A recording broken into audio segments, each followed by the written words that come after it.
کیونکہ اللہ تبارک و تعالیٰ نے صاف صاف قرآن کے اندر فرما دیا ہے کہ تم میرے لیے نماز پڑھو، تم میرے لیے نماز پڑھو، تم میرے لیے نماز پڑھو۔ اگر ہم اللہ پاک کا حکم نہیں مانیں گے تو ہم سب کو سوچنا چاہیے ہم سب تباہ اور برباد ہوں گے، اس کے سوا کچھ نہ ہوں گے۔ بسم اللہ الرحمن الرحیم۔ اللہ تبارک و تعالیٰ قرآن پاک سورہ کوثر میں کیا فرما رہا ہے، تو آج ہم اس بارے میں بات کریں گے۔ تو اللہ تبارک و تعالیٰ قرآن پاک میں فرما رہا ہے اِنَّا أَعْطَيْنَاكَ الْكَوْثَرَ، یقیناً ہم نے تجھے حوض کوثر اور بہت کچھ دیا ہے۔ دوسری لائن پہ فَصَلِّ لِرَبِّكَ وَانْحَرْ، بس تو اپنے رب کے لیے نماز پڑھ اور قربانی کر۔ إِنَّ شَانِئَكَ هُوَ الْأَبْتَرُ، یقیناً تیرا دشمن ہی لاوارث ہے اور بے نام و نشان ہے۔ اب چلتے ہیں ہم اس کی تفسیر کی طرف۔ تو اللہ تبارک و تعالیٰ نے جیسا کہ پہلی لائن کے اندر فرمایا اِنَّا أَعْطَيْنَاكَ الْكَوْثَرَ، کوثر کے معنی، کوثر کے لفظی معنی ہیں بہت زیادہ بھلائی، اور کوثر جنت کی اس حوض کا نام بھی ہے جو حضور اقدس صلی اللہ علیہ وآلہ وسلم کے تصرف میں دی جائے گی، اور آپ کی امت کے لوگ اس سے سیراب ہوں گے۔ حدیث میں ہے کہ اس حوض پر رکھے ہوئے برتن اتنے زیادہ ہوں گے کہ جتنے آسمان کے ستارے ہیں۔ یہاں یہ لفظ اگر بہت زیادہ بھلائی کے معنی میں لیا جائے تو اس بھلائی میں حوض کوثر بھی داخل ہے۔ اللہ تبارک و تعالیٰ نے اسی طرح سے سورہ کوثر کے اندر دوسری لائن میں فرمایا فَصَلِّ لِرَبِّكَ وَانْحَرْ، بس تو اپنے رب کے لیے نماز پڑھ اور قربانی کر۔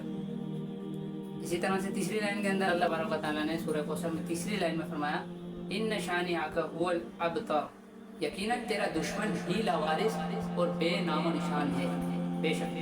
تو تیسری لائن کی تفسیر میں ہم جاتے ہیں۔ قرآن کریم میں اصل لفظ ابتر ہے، اس کے لفظی معنی ہے جس کی جڑ کٹی ہوئی ہو، اور عرب کے لوگ اس شخص کو ابتر کہتے تھے جس کی نسل آگے نہ چلے، یعنی جس کی کوئی نرینہ اولاد نرینہ نہ ہو۔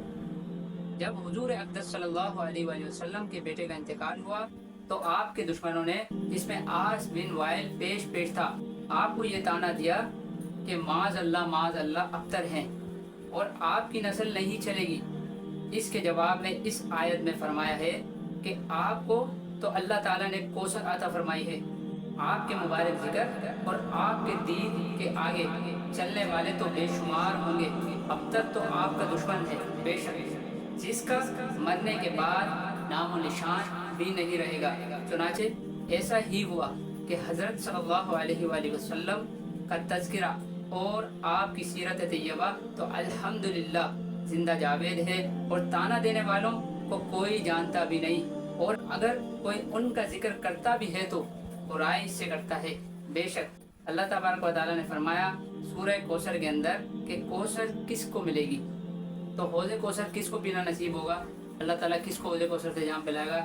جو نماز پڑھتا ہوگا، جو قرآن کی تلاوت کرتا ہوگا، کیونکہ اللہ تبارک و تعالیٰ نے صاف صاف قرآن کے اندر فرما دیا ہے کہ تم میرے لیے نماز پڑھو، تم میرے لیے نماز پڑھو، تم میرے لیے نماز پڑھو۔ اگر ہم اللہ پاک کا حکم نہیں مانیں گے تو ہم سب کو سوچنا چاہیے ہم سب تباہ و برباد ہوں گے، اس کے سوا کچھ نہ ہوں گے۔